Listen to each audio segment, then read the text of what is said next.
Flávio Ribeiro Cavati, ele comanda o Batalhão de Polícia de Trânsito aqui no Espírito Santo. Estão intensificando nesse Maio Amarelo as abordagens para a lei seca e também para motociclistas. Bom dia, Tenente Coronel Flávio Ribeiro, seja bem-vindo. Bom dia a todos que nos ouvem. Estamos à disposição para atender a Rádio CBN e aos ouvintes. Então, esses números impressionam vocês também, né? Impressionam. São números que impressionam e entristecem, porque nós comentamos que esses óbitos ou lesões no trânsito, eles são evitáveis, né?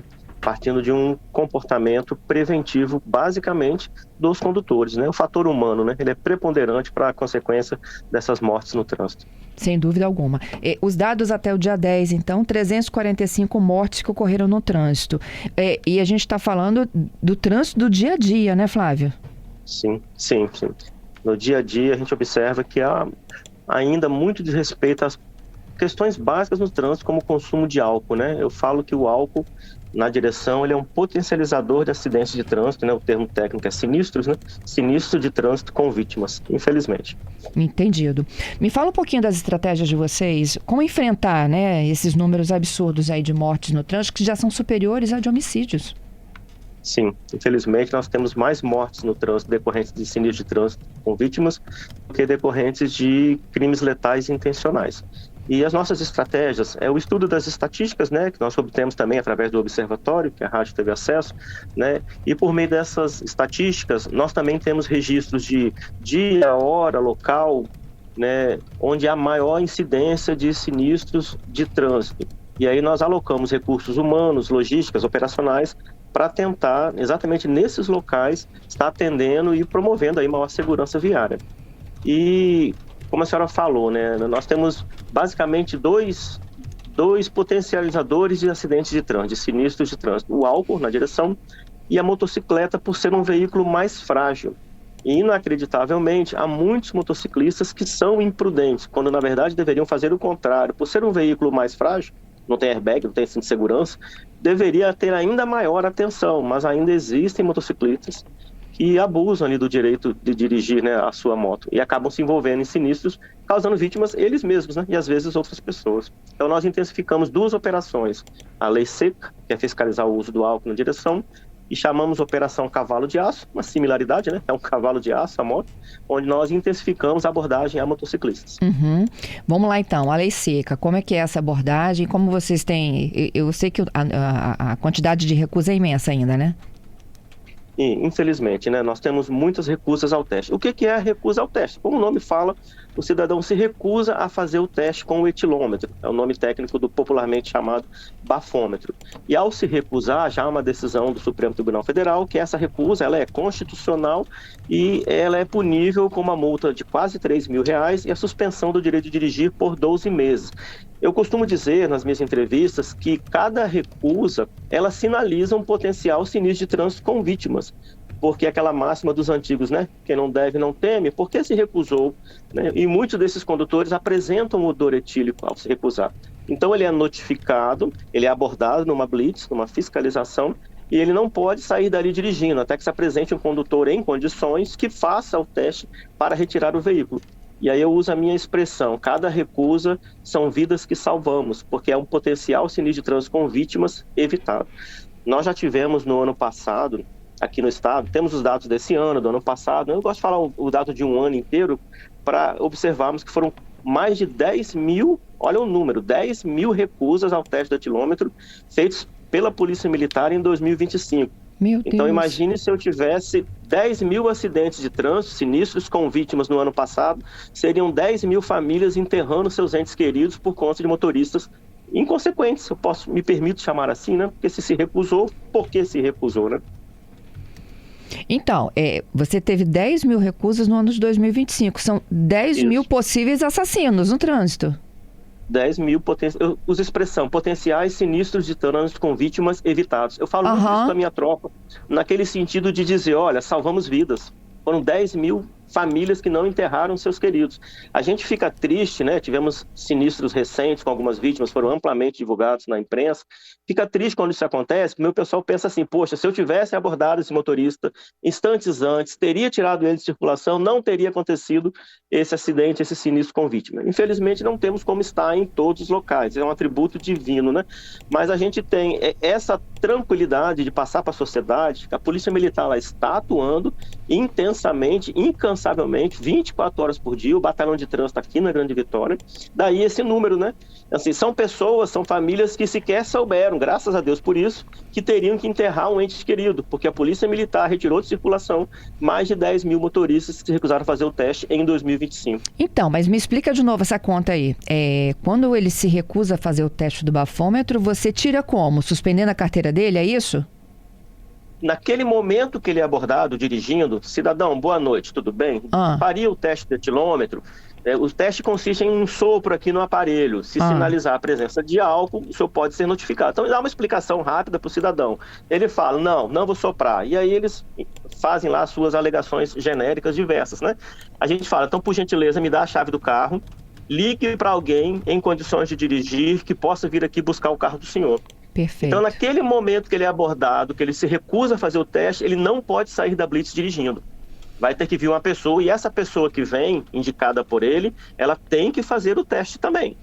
Se ela se recusar, também não vai entregar, não faria sentido nenhum, né? Tirar a chave do cidadão que se recusou e entregar para outro que se recusa. Esse terceiro indicado, ele faz o teste. Sinalizou que ele está em condições, não consumiu álcool, a chave é entregue para essa terceira pessoa para que ela saia da blitz dirigindo e o nome dela é registrado, foi entregue para essa pessoa. Uhum. Mas o ato da recusa em si, quais são as penalidades dele? Além dele não sair dali dirigindo, ele não tem a carteira suspensa, não? Sim. Tem, né? Então a gente tira ele de direção, sim, não só naquela noite, mas o ano inteiro. O auto de recusa está previsto no artigo 165A do Código de Trânsito Brasileiro. Nesse artigo prevê hipótese de aplicação de penalidade de multa, né, a multa de infração gravíssima, R$290 e poucos, o valor exato agora, né, multiplicada por 10, dá quase R$3 mil. E também a suspensão do direito de dirigir por 12 meses, não é até, são 12 meses. Essa suspensão e essa multa, elas carecem de um processo administrativo que acontece no órgão executivo de trânsito. Se for via urbana, DETRAN, se for uma rodovia estadual, o DER. Após esse processo administrativo, que leva aí alguns poucos meses, né, o cidadão ele recebe uma notificação na CNH dele dizendo, olha aqui, tem a multa para o senhor pagar, e a carteira do senhor está suspensa por 12 meses a contar de hoje. Via de regra, o cidadão é notificado no aplicativo da CNH Digital, como eu disse, ao terminar o processo disciplinar e se aplicar as penalidades nele. Perfeito, entendido. Agora, unanimidade aqui, né? Além dessa recusa do bafômetro, é o risco incontrolável que os motociclistas estão assumindo no trânsito. Sim, nós temos sido surpreendidos com muito motociclista inabilitado. É inimaginável, né? Mas é muito motociclista que não possui CNH alfa, né? CNH categoria A, para conduzir moto. E nós já abordamos, pasme, né? Motociclistas inabilitados, alcoolizados. Olha o risco para a sociedade. A gente fica surpreso como o ser humano consegue desrespeitar normas básicas a esse nível e se expor a um possível acidente sinistro e a outras pessoas inocentes, via de regra. Então é grande o número de motociclistas inabilitados e também de motos com problemas administrativos diversos, né? A falta do pagamento dos tributos devidos, né? Licenciamento e tal. Então a gente absorve muito, nosso efetivo, ele é muito empregado nessas duas ações, lei seca e o cavalo de aço. A gente para numa fiscalização, é incrível como em pouco tempo a gente aborda diversas motos e motociclistas irregulares, transitando irregularmente e, claro, expondo a sociedade a risco.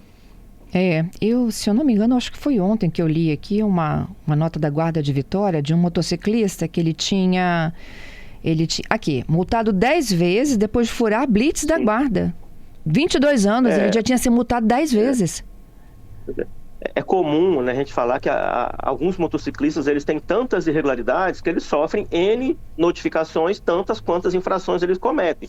Então, a gente aborda uma moto, ela está com pneu abaixo do TWI, popularmente chamado pneu careca, o cidadão está com a CNH dele, às vezes, vencida, a moto está com o licenciamento vencida por falta de um pagamento, ele desobedeceu a ordem de parada do agente de trânsito, ele avançou um sinal vermelho. Então, a gente costuma, não é incomum alguns motociclistas receberem 3, 4, 5 notificações, tantas quantas infrações ele cometeu. Isso, pelo contrário, é bastante comum, realmente. E o que a gente faz? Assim, acho que só multar não está resolvendo o problema, né? É o X da questão, né? Nós, no Maio Amarelo, nós intensificamos também as nossas ações educativas. Nós temos diversas palestras, temos várias escolas que nós atendemos, né? Deixa aqui registrado para os ouvintes da CBN. Nós temos várias escolas. Faça contato com o Batalhão de Trânsito, você que representa uma escola, seja pública ou privada, que nós enviamos uma equipe local para palestrar para crianças, adolescentes, jovens. Também palestramos para empresas privadas, empresas públicas. Aonde for solicitado, a gente vai fazer um esforço para atender com palestras de conscientização. Isso não apenas no Maio Amarelo, mas ao longo de todo o ano. A gente investe em educação sem perder de vista o foco da fiscalização, que é o que a gente espera que possa dissuadir o cidadão de cometer infrações. Porque existe aquela máxima, não, comigo não vai acontecer, eu vou beber uma cervejinha, que comigo não acontece nada. E, infelizmente, acontece. O motociclista, não, eu vou pilotar inabilitado, eu sei andar de moto. Infelizmente, acontece. Então, a gente investe na educação, acreditar na formação do cidadão, mas já para o imediato, a gente reforça sempre a fiscalização. Entendido. Bom, eu queria falar contigo também sobre corredor. O que diz a legislação sobre corredor, né? A gente tem os corredores exclusivos, que são utilizados, né, para os veículos que atuam para prestação de serviço, né, de urgência e emergência, e tem os corredores que os motociclistas usam. O que diz a legislação ainda sobre o uso desses corredores? Ou seja, a pista nós temos 2 pistas e sempre eles estão no meio da gente. A senhora falou algo muito importante, porque para ter corredor, eu pressuponho pelo menos 2 faixas de segmento no mesmo sentido, né? Se eu estou numa pista que ela é uma pista única, indo uma pista única voltando, não tem corredor, concorda? Só conseguir imaginar pela minha fala? Não tem corredor, não existe corredor aí. Eu tenho que ter 2 faixas seguindo no mesmo sentido para que exista um corredor no meio dessas 2 faixas. E aí a questão do corredor, eu também piloto, apesar de somente de forma eventual, mas me pergunto, você está numa via de trânsito rápido, 80 km por hora, né? Às vezes uma rodovia, 100 km por hora. Não me sinto seguro, em hipótese alguma, andar no corredor com ele em movimento, porque a moto é um veículo frágil. Basta qualquer imperfeição na via ou uma distração do motorista ao seu lado, que por algum ato reflexo, ele joga o carro um pouquinho para o lado, você se assusta, joga para o lado e colide com o veículo. Motociclistas passando no meio de 2 veículos grandes, um ônibus e um caminhão. É extremamente perigoso. Por isso que o corredor ele é feito para andar com o trânsito parado. Porque aí você tem um tempo de resposta, um tempo de reflexo e também a velocidade no corredor. Não tem como, se a via é de 60 km por hora, mesmo o trânsito parado, é inimaginável você andar 60 por hora no corredor. Vai que por algum motivo alguém tenta mudar de faixa, como é que você vai frear a sua moto? Então, corredor, a sugestão ande devagar, 20 por hora, 30 por hora, com trânsito parado. Você não vai chegar tão rápido, mas você vai chegar bem, que isso é importante, né? Sem dúvida alguma. Então, mas o corredor, ele é legal, falando pela legislação brasileira, o corredor que só existe no imaginário deles, né? Porque as 2 pistas estão claras. Ou se anda numa pista que é mais lenta, ou se anda numa pista que é mais rápida. Passar no meio de 2 veículos, esse corredor imaginário, o que diz a legislação, Flávio? É andar com o corredor com o trânsito parado. Essa é a melhor hipótese. Não adianta tentar forçar um veículo com o trânsito andando, porque é um risco desnecessário. Se você for procurar na internet, você vai ver comentário nos 2 sentidos, que pode e que não pode. E a sugestão que nós falamos é o seguinte: o que é melhor e mais seguro? Transitar no corredor andando ou com ele parado? É muito mais seguro transitar com o seguro parado. Então, o que a gente sugere é que transite pelo corredor parado. Ok? Tá, entendido. E na terceira ponte? Minha equipe está atenta, 2.500 inabilitados em motocicletas em 2025. Eu estou com a minha equipe online aqui no grupo de Zap, né? Eles estão me passando algumas informações em tempo real. Olha o dado que me passaram. 2.500 motociclistas inabilitados em 2005, somente pelo Batalhão de Trânsito na Grande Vitória. E que foram flagrados, né? De todo o estado. E que foram flagrados, né? Então, o trânsito de veículos, ele é aberto, né? Mas tem que ter uma distância segura. Em movimento, via de regra, não pode. Olha o que meus colegas estão falando aqui, ó. O corredor, né? Em movimento, não pode, porque precisa preservar uma distância de segurança. Qual é a distância de segurança de um corredor em movimento? Ele tem que guardar uma segurança lateral e frontal entre seu veículo e os demais, bem como em relação à borda da pista. Então, isso é o inciso 2, artigo 29. Se o ouvinte quiser consultar, olha lá o artigo 29, inciso 2 do CTB. O condutor deve guardar distância de segurança lateral e frontal entre o seu e demais veículos, bem como em relação ao bordo da pista. No momento, a velocidade e condições do local, circulação, veículo e condições. Ou seja, não tem como, num corredor em movimento, ele preservar essas distâncias de segurança. Sim. Tá bom? A senhora perguntou da ponte agora, né? Isso. É outra demanda aqui dos ouvintes. Eles veem muita gente fazendo uso equivocado da faixa expressa da ponte. Me conta como é que está o monitoramento de vocês para isso. Eu passei até os dados para o colega que manteve contato da rádio. Em 2025, o Batalhão de Trânsito lavrou 449 notificações pelo uso indevido ali da linha verde. E agora, em 2016, foram 85, esse dado até a semana passada. Como é que funciona isso daí? A gente... Lá na ponte, eu costumo dizer que o batalhão de trânsito ele é um guardião da terceira ponte, porque quem passa por lá vê que ali perto da antiga Praça do Pedágio tem um posto do batalhão de trânsito, é o posto 03. Nesse posto ficam ali 24 horas, uma viatura com 2 policiais e 2 motociclistas.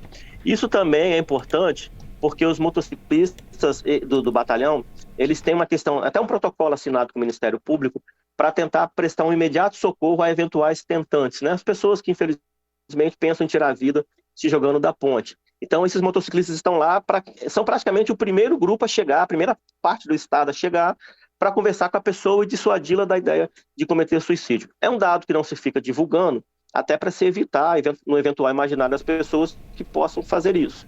Com a ciclovia da vida, dificultou muito a possibilidade de um suicídio, é praticamente impossível, mas ainda assim há pessoas que param na pista e aí o trânsito fica, né, com muita retenção, meu motociclista chega lá rápido. Então, falando da notificação, tanto os meus motociclistas quanto a minha viatura que está ali, eles são orientados a estarem fazendo patrulhamento ali frequentemente. E quando eles observam uma pessoa usando indevidamente a linha verde, anota a placa e faz a notificação da infração devida. Tá, então a fiscalização de vocês é em loco, não é câmera, por exemplo, né? É em loco. Tá. Não, câmera a gente até tem, mas a gente pode sinalizar, vamos lá abordar, vamos lá olhar. Então a gente faz em loco com viatura e com moto. Isso eu tô falando, a viatura e a moto que ficam lá na ponte. Oi, tá ouvindo? Tô te ouvindo. Elas ficam circulando ou elas ficam nas cabeceiras? Elas circulam.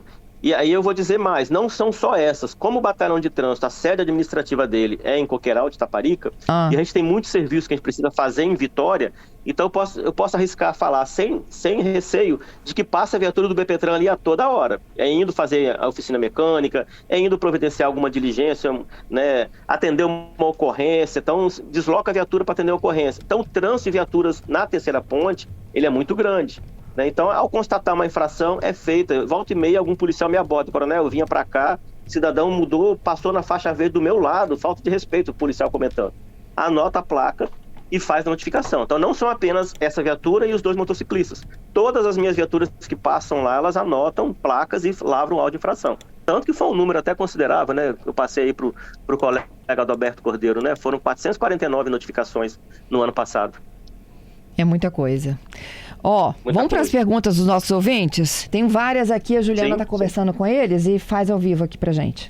O Alexandro Vicente compartilhou com a nossa equipe o seguinte questionamento. O coiote, como ele diz aqui, também pode ser notificado, que é aquela pessoa que tira, né, o veículo ali da Blitz, leva o veículo para o motorista e depois devolve. Ele pergunta se há algum tipo de notificação para quem faz esse tipo de situação aí e se podem, aliás, inclusive se podem tirar o carro da Blitz, se isso realmente é permitido e se ele pode ser punido por isso. Você entendeu, Flávio? Já ouvi falar coiote, já ouvi outro apelido, já ouvi falarem de fada, não sei nem o porquê dessas comparações. Via de regra, o cidadão que comparece ao local, ele é um familiar da pessoa indicada, um amigo, né?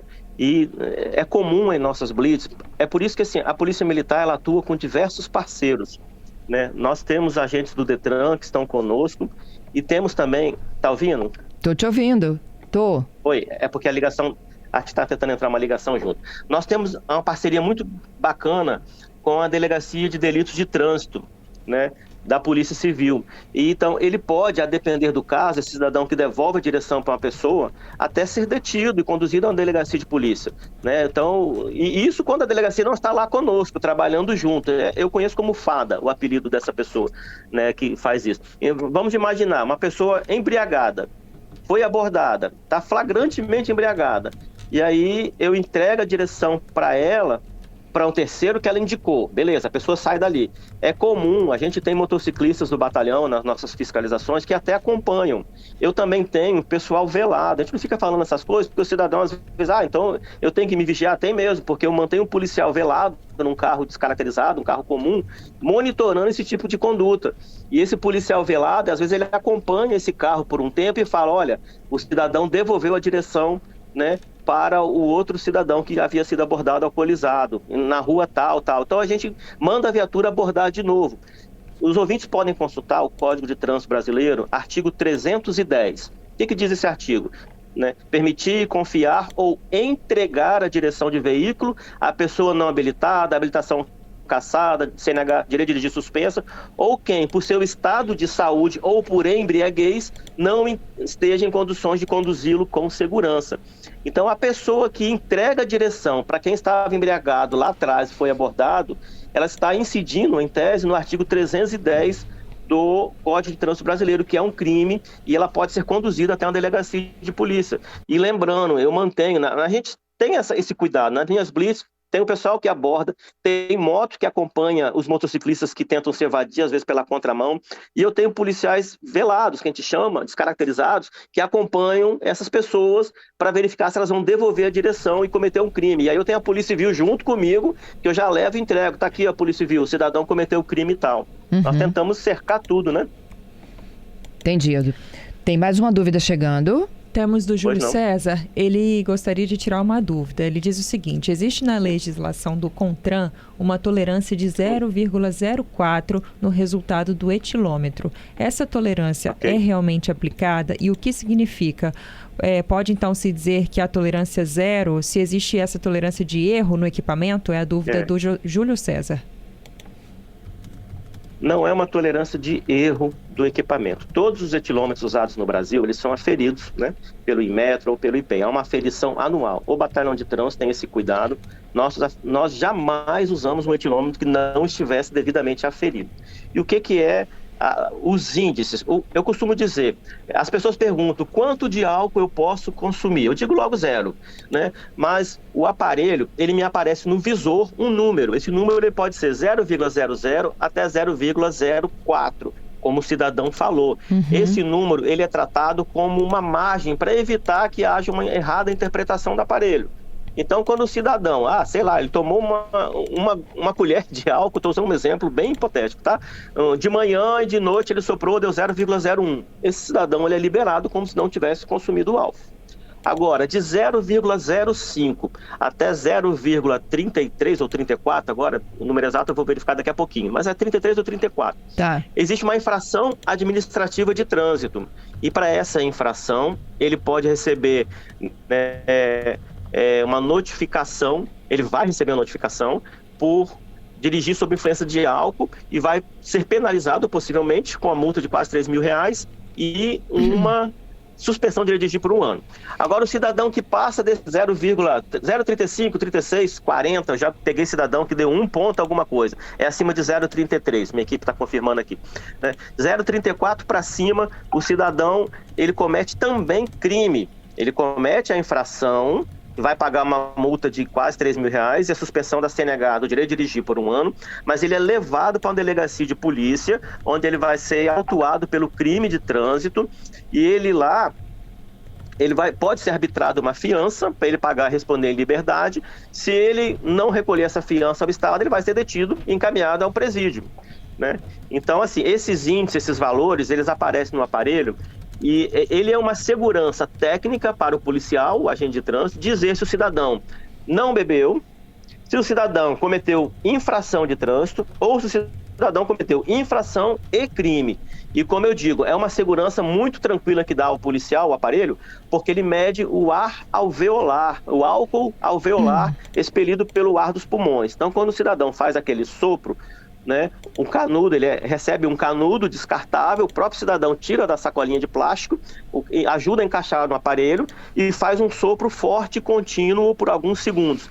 Então o ar sai de dentro do pulmão das pessoas, vai direto para o aparelho e o aparelho quantifica o álcool nos alvéolos pulmonares, por isso que apelidaram de bafômetro, né? O álcool que está nos pulmões deles, que é um reflexo do álcool no organismo. E aí, repetindo os números que o colega falou, 0,00 até 0,04 é uma tolerância do aparelho, 0,05 a 0,33 ainda é infração de trânsito, 0,34 em diante é infração de trânsito e crime. Ficou claro? Ficou claro. Minha última dúvida aqui é pedido do João Vitor. Bicicletas elétricas, como é que está a relação de vocês aí? As bikes elétricas são um modal que veio para ficar, né? Usado de forma correta, é um excelente meio de transporte. Nós temos uma preocupação, e a legislação no Brasil ela ainda é incipiente na questão da regulamentação. As prefeituras, a que está numa iniciativa mais recente, é a Prefeitura de Vitória, né? Eu acredito que quem usa ali o calçadão de Camburi já percebeu que foi vedado o uso de bikes, elétricas ou não, e autopropelidos na calçada, é exclusiva para pedestres. A ciclovia é exclusiva para bikes elétricas e autopropelidos. Então, as prefeituras já estão fazendo um esforço para regulamentar o uso desses modais, né, desses meios de transporte. A nossa preocupação, ouvinte, né, é a pessoa usar o aparelho, o ciclomotor, o autopropelido e a bike elétrica, de maneira consciente, né, respeitar o limite de velocidade, inclusive o aparelho, né, é 32 km por hora. Você imaginar um sinistro de trânsito com uma bike elétrica seguindo a 32 e outra vindo a 32, uma velocidade de aproximação de 64 km por hora, é um potencial sinistro de trânsito com vítimas dos dois ciclistas, né? Sim. Então a gente pede às pessoas, tenham cuidado, mantenham distância de segurança, use capacete, que é obrigatório, né? Siga lá a resolução 996, para poder você andar de forma correta e usar seu transporte de maneira legal. O problema não é a bike elétrica, repetindo, o problema é a forma como ela é usada. Então, nós e temos aí? atendido... Quando você pega um menino desse com a velocidade adulterada, você tem como tirar ele de circulação?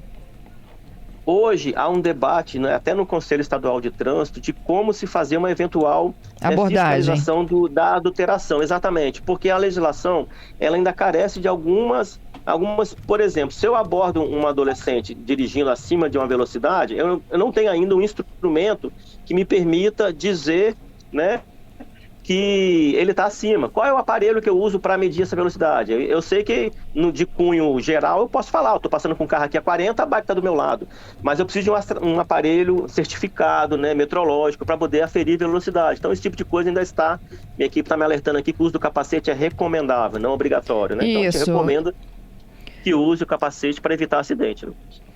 Então assim, a bike elétrica ainda carece de uma certa regulamentação no quesito fiscalização, né?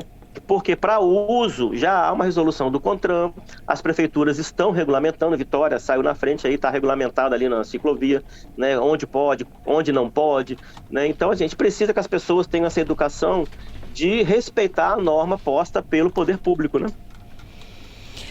Muitos desafios, hein, Cavati?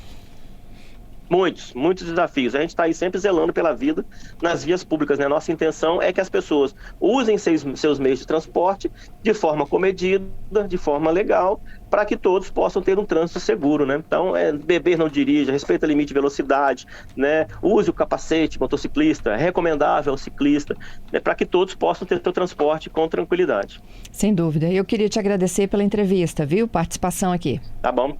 Bom dia. Estamos sempre à disposição da Rádio CBN e dos ouvintes. Bom dia. Muito obrigada.